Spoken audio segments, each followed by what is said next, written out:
Tell me, what is better than juicy Cajun chicken in a crispy wrap with melting mozzarella cheese, paired with an amazing dipping sauce?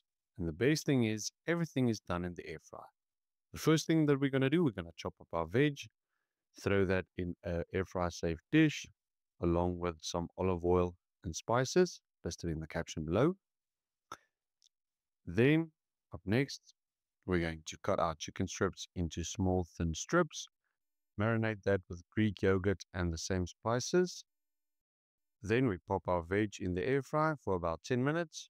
And that is done. Chop that with the chicken. Make our own homemade dipping sauce. Then we're going to take our wrap. Cut one small slice halfway through the wrap. Then layer all of our fillings as seen on the screen. Put some extra sauce. And then just fold it up. We're going to pop that back in the air fryer for about 6 minutes, flipping halfway through. And there you have it, guys. A super crispy toasted wrap with a nice homemade dipping sauce.